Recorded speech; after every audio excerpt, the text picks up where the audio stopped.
জয় বাংলা বাহিনীর ভাইয়েরা, আপনারা সকাল থেকে এখন আপনারা কুচকাওয়াজ করেছেন। আপনারা শৃঙ্খলাভাবে দেশের আরো আপনারা ট্রেনিং নেন, আরো প্রস্তুত হয়ে যান। 23শে মার্চ সারা বাংলাদেশ জুড়ে পাকিস্তান দিবসের পরিবর্তে পালিত হয় প্রতিরোধ দিবস। পাকিস্তানি পতাকার পরিবর্তে বাংলাদেশের সর্বত্র বাংলাদেশের নতুন পতাকা উত্তোলন করা হয়। ছাত্রলীগ, প্রতিরোধ বাহিনী ঢাকার পল্টন ময়দানে এক আনুষ্ঠানিক কুচকাওয়াজের আয়োজন করে, যেখানে রবীন্দ্রনাথের আমার সোনার বাংলা আমি তোমায় ভালোবাসি গানটি গেয়ে বাংলাদেশের পতাকা উত্তোলন করা হয়। শহরের সব মিছিল গিয়ে শেষ হয় ধানমন্ডির 32 নম্বর সড়কে বঙ্গবন্ধুর বাসভবনে। এদিন বারবার তিনি মিছিলকারীদের উদ্দেশ্যে শুভেচ্ছা জানিয়েছেন, ভাষণ দিয়েছেন। জয় বাংলা বাহিনীর ভাইয়েরা, আপনারা সকাল থেকে এখন আপনারা কুচকাওয়াজ করেছেন। আপনারা শৃঙ্খলাভাবে দেশের আরো আপনারা ট্রেনিং নেন, আরো প্রস্তুত হয়ে যান।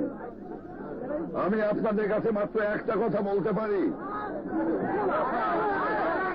7 কোটি মানুষ মুক্তি না হওয়া পর্যন্ত আমাদের সংগ্রাম চলবে।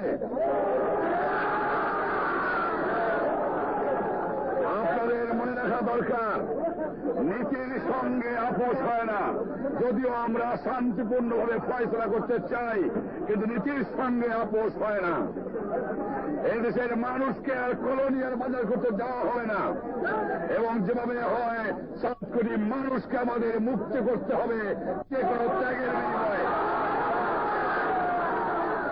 আমরা প্রতিজ্ঞাবদ্ধ হন, শহীদের রক্ত আমরা বৃথা যেতে দেব না, এবং যেভাবেই হয় এদেশের থেকে বাজার আমরা ধ্বংস করে দেব এবং বাংলার মানুষকে আমরা মুক্ত করব।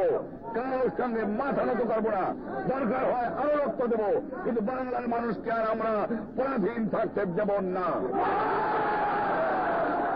আপনাদের মুক্তি না হওয়া পর্যন্ত আমার সংগ্রাম চলবে। জয় বাংলা, জয় বাংলা, জয় বাংলা, জয় বাংলা। আমার দেশ তোমার দেশ, আমার দেশ তোমার দেশ, আমার দেশ তোমার দেশ। জাগো জাগো, জাগো জাগো, সংগ্রাম সংগ্রাম, সংগ্রাম সংগ্রাম, সংগ্রাম সংগ্রাম। জয় বাংলা, জয় বাংলা। বিশ্বাস রাখতে পারেন, দরকার হলে রক্ত দিয়ে আপনার দাবি